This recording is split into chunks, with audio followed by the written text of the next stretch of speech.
So, as we finally come closer and closer to Series 11, we're finally starting to know a little bit more about it. And yet, we still don't really know that much. Excuse the fan.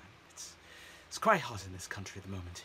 However, it goes without a doubt that this is probably the most hyped up Doctor Who has been in the last 8 years. Since Matt Smith took over the role. And this sort of energy, there's just a massive buzz around it at the moment, which is quite amazing to behold. So, what do I think about it? Well, let's find out. The Doctor herself. Our new 13th Doctor, Jodie Whittaker, has taken the world by storm at the moment, with a massively infectious enthusiasm, sheer likability by the bucket load, and as such she's already gathered a firm fan following. It helps that she seems to be loving her time at the show, and much like Capaldi, she has fully embraced the fans, especially at the recent San Diego Comic-Con, and honestly she just comes across as a rather lovely human being. Of course, we don't really know much about her Doctor yet, besides a few sound bites. But I feel she's going to be very much an optimist, with shades of mania in the same vein as the 10th and 11th Doctors, and it wouldn't surprise me if after the darker, more serious and somber-ending Capaldi era, that Chibnall wants to reset the switch to something a lot more optimistic and light-hearted. As much as I love some darker Who, I love some fun Who as well, so heading back up to basics and building back up again is definitely a good call. Just provided we don't go too silly. I'm looking at you, Season 24. The TARDIS. I have to be honest, I am loving the new design of the TARDIS. She looks fresh and rested ahead of her new adventures, updated for the new era. I feel it harkens back to the Hartnell and McGann boxes with the signs, and despite the fact that I really love the Moffat era TARDIS, this change is perfectly timed. However, the interior is something we don't have much of an idea about yet. What I really want to know is what colour her time rotor will be. Blue? Yellow? We'll find out soon enough. And let there be Randalls. There always has to be Randalls.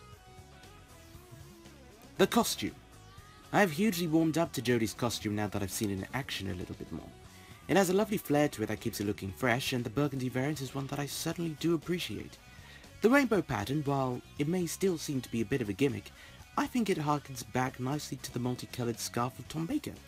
Now, if she gets a burgundy and purple version of said rainbow, I will wear that shirt till the day I shuffle off this mortal coil. I still hugely prefer the 12th Doctor's sheer abundance of style though, don't get me wrong. And honestly, Jodie looks incredible in Capaldi's costume. The companions. Once again, we know very little of these people, apart from their full names now. Ryan Sinclair, Yasmin Khan, and Graham O'Brien. What I've appreciated about the teaser that aired not so long ago was that they all seemed to be portrayed as just normal people. At least that's how they're shown to be. Regular people just having food or reading just like you or I would. There doesn't seem to be any impossible girl vibes or anything intentionally special. That's a trope that has been pretty much worn out in the modern era.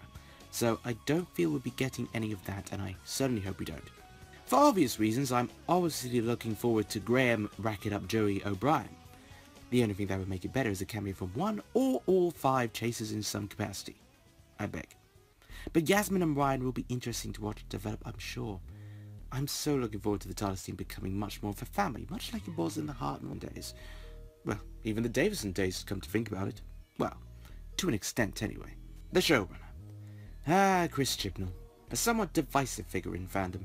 Some like his episodes, others, well, not so much.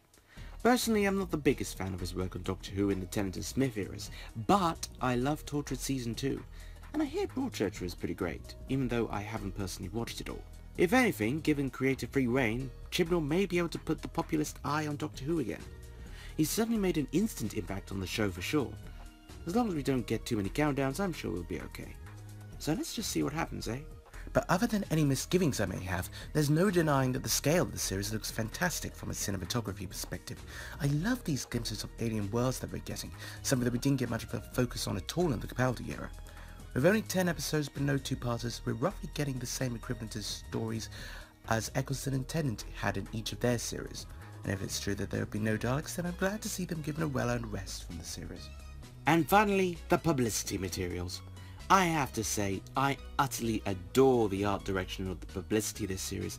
The art is creative, subtle, cool, and extraordinarily well designed. It's different to the previous 10 series too, which makes it dynamic, it stands out. I just love this whole animated perspective, it's kind of my jam. It maintains that feeling of freshness, and really sets up the new era while just keeping a little hint of retro. I am really looking forward to the promos of each episode if they're anything like this. So that's pretty much how I feel that Series 11 is coming out. What do you guys think? Feel free to leave your theories and comments in the comments, in the theories, in that thing below. Just, yeah. See ya!